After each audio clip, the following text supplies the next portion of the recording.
Good afternoon, everyone, and welcome to the first Music Society lunchtime concert of the second semester. Before we start, I'm probably roughly obliged just to say that today, well, this semester is the 150th anniversary of the Music Society. For most of those years, we have been doing lunchtime concerts, so do the maths there. The tickets for our 150th anniversary festival are going on sale tonight at 5:30. And if you scan the QR code on the desk on your way out, you can sign up to the wait list or just keep that tab open and go and buy yours later. So please do that. But in other exciting news, this first lunchtime concert is a collaboration with the Music Centre featuring 5 brand new pieces that have never been heard before. I have no idea what any of them are, by composition interns who have been working, scholarship holders, there we go, who've been working with our Honorary Professor of Composition, Piers, Hellawell. These will be performed by scholarship musicians, as well as our Deputy Director of Music, Bede Williams. But anyway, enough of me. Please welcome to the stage, Piers, Hellawell.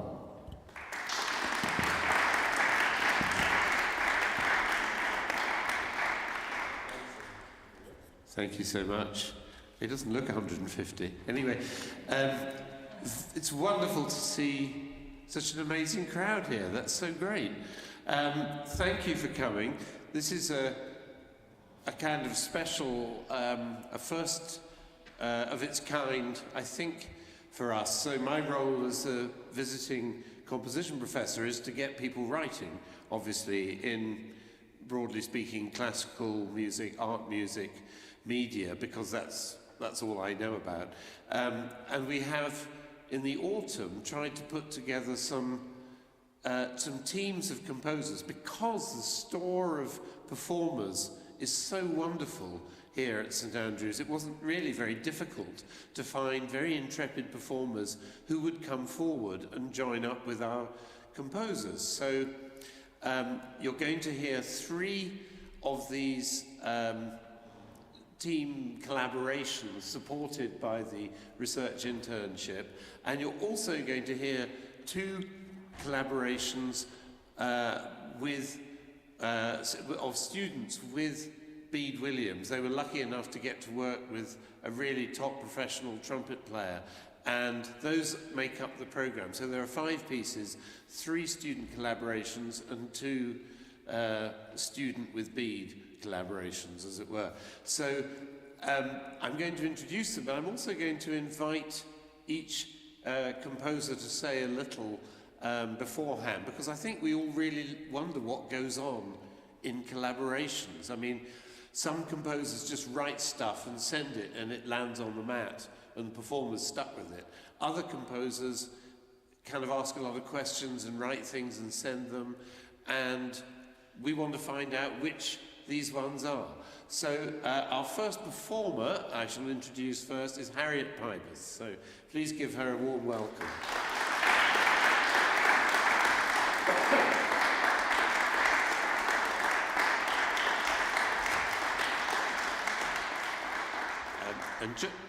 Harriet plays double bass, and our first piece is a double bass solo, and our first composer is Melvin Chan. So please join me, Melvin.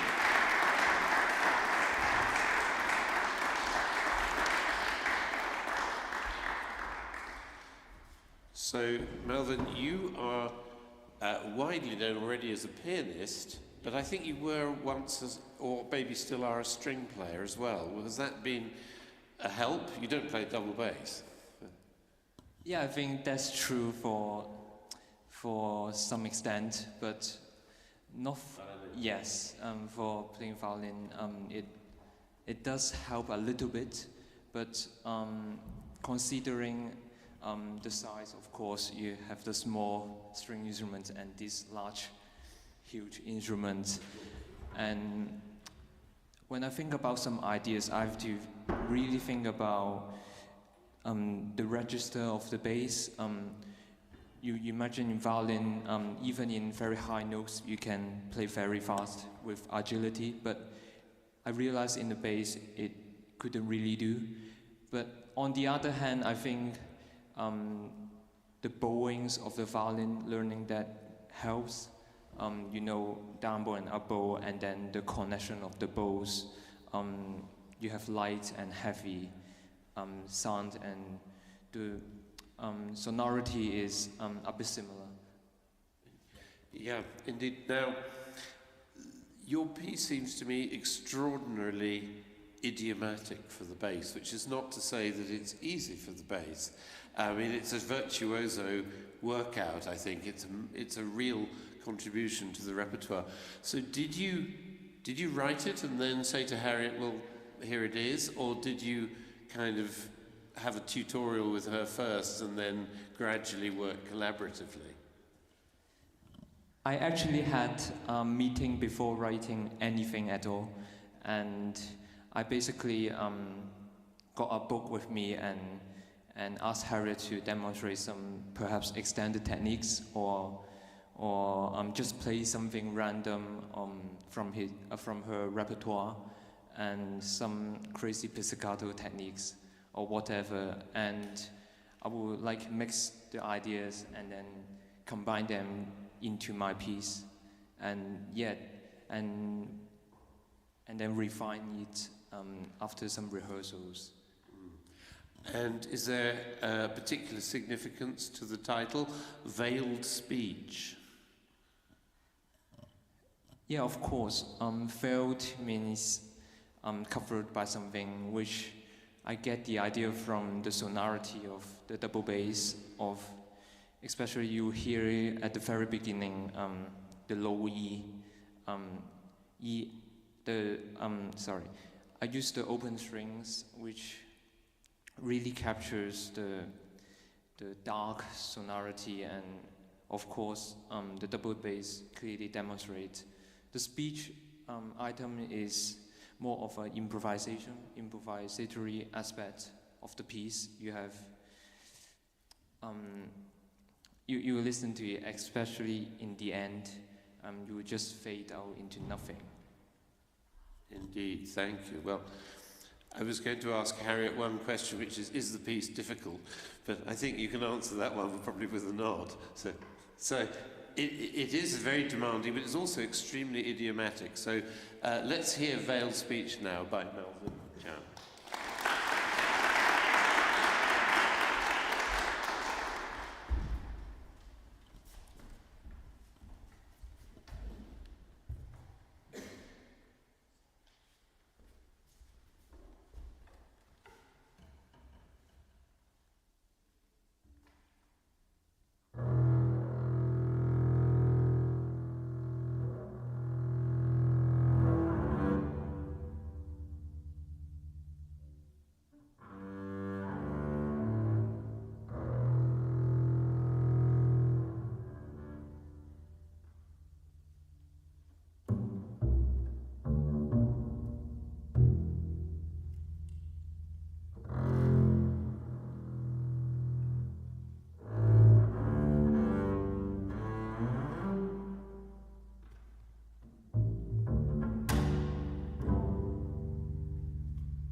to Harriet for opening our programme. Incredibly difficult to be the first in an experimental concert like that. That was just thrilling. The other aspect of this project we've been doing since the autumn that I mentioned is to have the chance to collaborate with a professional artist. And so two of our composers chose to work with Bede Williams and produce solo trumpet pieces. And you can imagine the challenges are so different from some of our others. The three instruments in the student collaborations are all what I would call very private instruments: double bass, guitar, and recorder. I mean, not a group that you usually encounter together. And each of them is an instrument which requires you to listen very intently to hear what it's saying. Whereas the trumpet is an instrument that never has any trouble getting listeners. And so it's a huge pleasure to welcome Bede Williams here for the first of our trumpet collaborations. And our composer is Yuangdong, who I think is here, who's going to do join me.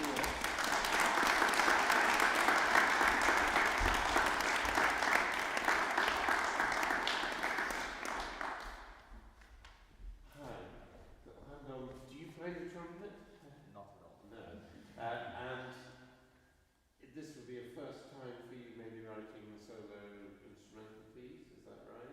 Yeah. Yes. What kind of projects have you worked on before for yourself? For myself, I mainly do like piano compositions, and I also write some like pop songs. But writing for a trumpet solo is definitely the first time I've tried this. Yeah. And when was the first time that you heard your piece on Bede's trumpet? Was that yesterday or before? Yesterday. Yesterday. And we have to ask, how does it compare with what you imagined? It's a lot better than my expectations. Because when I was composing, the odd sounds were coming out from a MIDI simulation from a computer. It's better than the MIDI. A lot Fit to better. fit. And I was never quite satisfied with what it sounded when the sound came out from the computer. Well, however, when Bede really played on it, sounds Yeah. The thing that interests me about your piece is that it's quite lyrical. It's quite melodic. The trumpet is often traditionally associated with very rhythmic attack and playing very loudly. Your piece is melodic. Are you a lyrical composer, do you think? maybe, yeah. Yeah. And Endless Longing is a romantic title. Yeah? Yeah. Well, let us hear it now. Many thanks for taking part, Randon, and many thanks, Bede, for being the inspiration for the trumpet piece. So thank you.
So our next piece is not for an instrument, but for a family of instruments. We all know from distant memories of trying to learn the recorder, and most of us not getting very far, that there's more than one, more than two, and we've got an absolute phalanx of them for you in the next piece. So can I welcome Maria Michaelis for Cantus Recordārī by Ross Donaldson. So I'm going to have a word with Ross, if I can ask him up.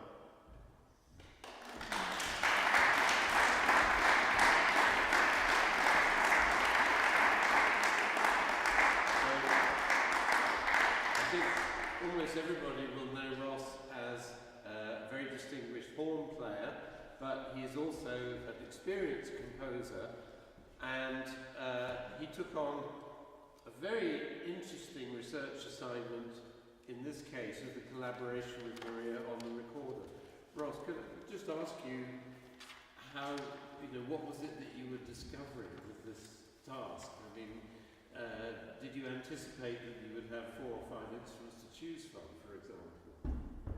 Yeah, so I was aware that there were multiple recorders, but I never had kind of any experience with specifically what each type was. So the first kind of part of this project was, I met with Maria a couple of months ago, and the first step was to kind of outline all the different instruments in the family. So I was treated to a very extensive introduction to what each instrument can do, what existing rep might exist, and it became pretty clear that we couldn't just do this for one recorder. We really had to showcase, to do the instrument justice, we had to showcase the entire family. So we went for 5 kind of miniature movements, each of which showcasing the real kind of specialities of each member of the recording family. And between you, could you just run through which recorder we hear in which piece? Yeah, of course.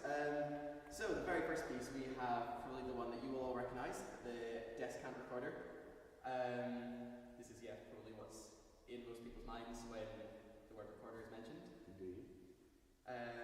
Next, for the second movement, we have the sopranino recorder. It's very small. It's really the most bird-like of them all. It's very chirpy. Next, we move on to the tenor recorder, which we're kind of getting into that kind of more mellow territory. Really nice kind of breath sound. Yes. Then briefly we return back to the descant recorder before moving on to, I think. So that's the 4th movement, is descant again. Moving on to the bass recorder, which this was completely unfamiliar to me when we began, and when I first heard it, I knew we had to do something with it. It's the most like human voice in a way, I think, which is partly where this piece gets its name.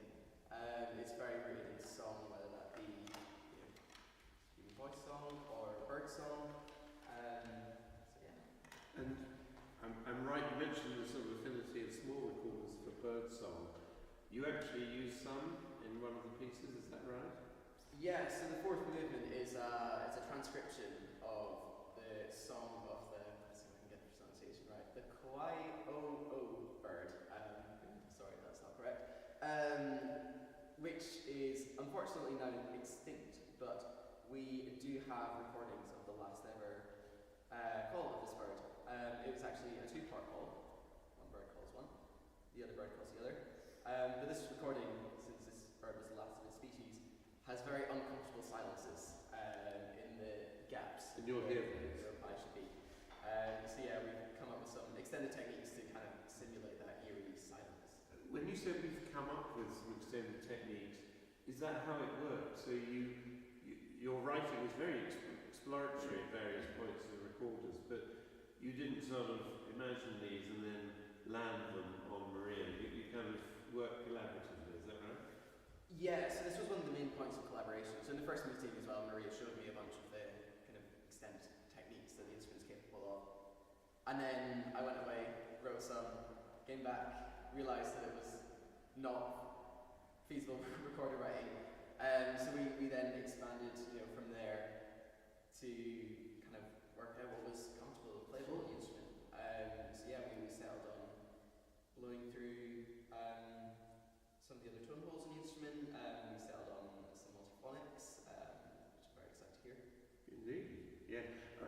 just asking Maria, is this your normal repertoire, or is this a departure for you?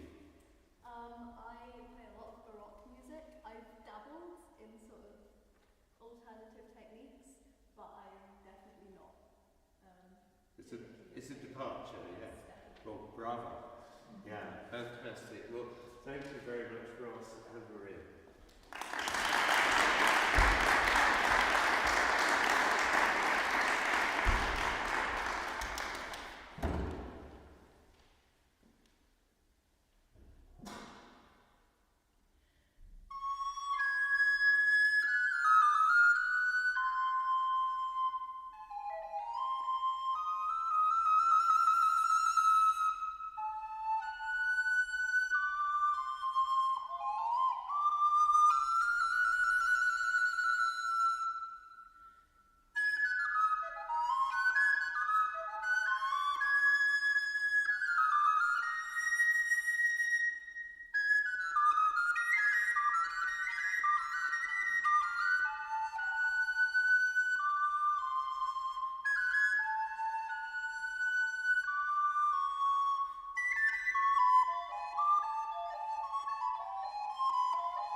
piece.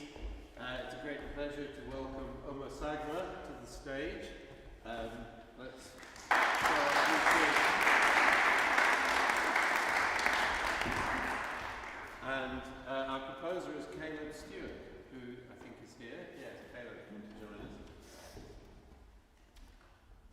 Caleb, you're a musician in many different kinds of areas, not just the more experimental art music, and I think you recently had an important role in musical. Yes. So, does that tell us anything about your guitar piece? For example, are you a rock guitarist or something? I play a little bit of guitar, but very little. I make more electronic music, a bit of choral music, and then a bit of piano music. You're a singer? Yeah, I sing as well. But it was a lot of fun to write for Oumar, and he's a superb player who also contributed a whole lot to all the writing process. It was a constant back and forth. It was super. It was a pleasure to work with him. Indeed. I'd like you to confirm that. I mean, all our collaborators have been wonderfully constructive and helpful. Tell us about MAORU, is that the title? Yeah. I was feeling a bit lazy and I needed a title, so it's just an anagram of Oumar's name. Oh, right. Okay. So this is your piece forever.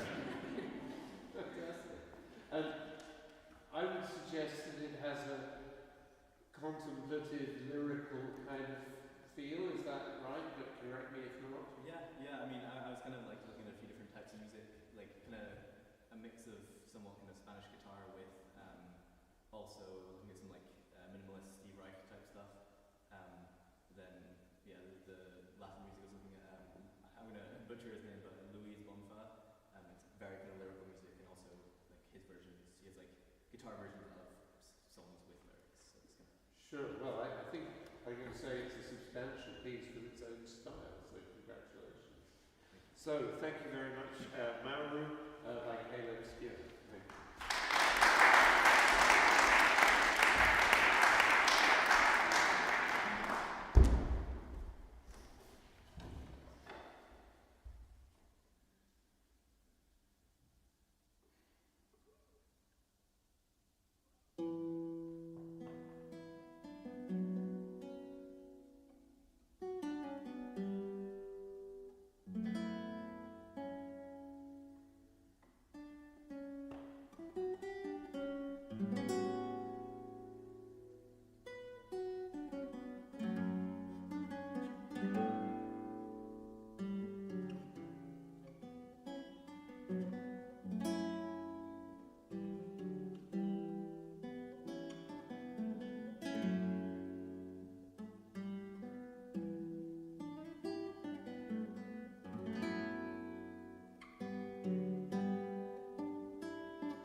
join me, and we welcome again back to the platform Bede Williams.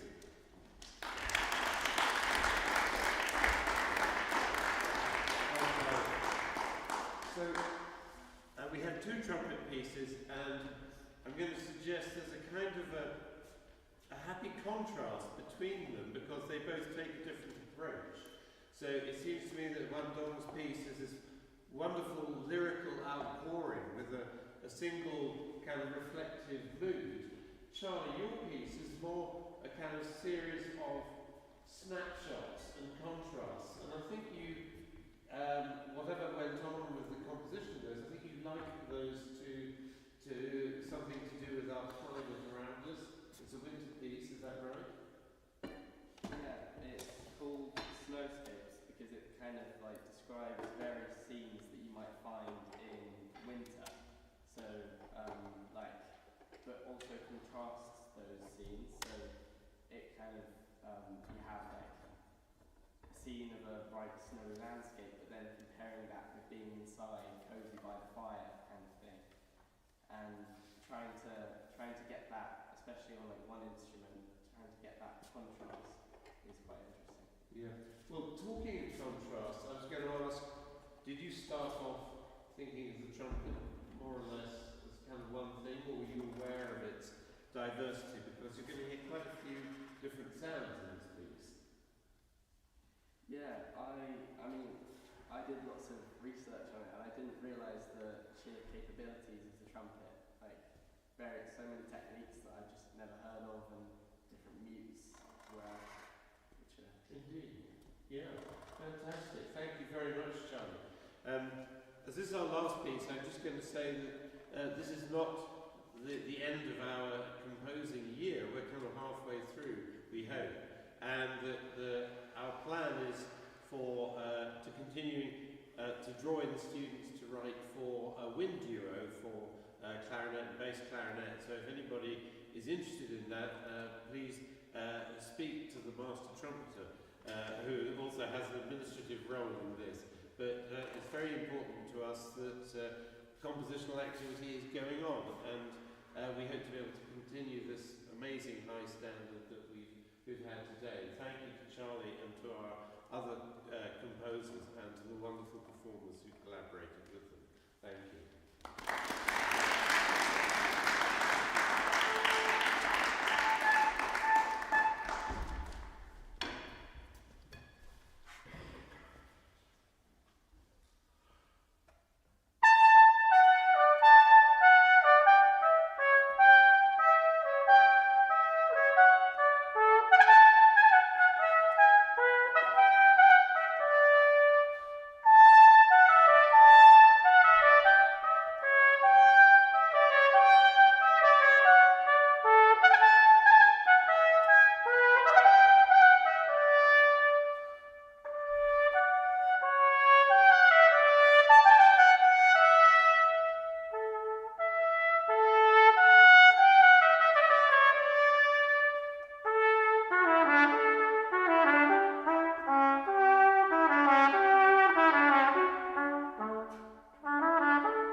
Should have been the least interesting bit of the whole hour. We've got the charity collection bucket out on the desk out there for music and hospitals and care, if you'd like to make a donation on your way out. And yeah, well, thank you very much again to all the performers and to Piers and to the composers and to all of you for coming along.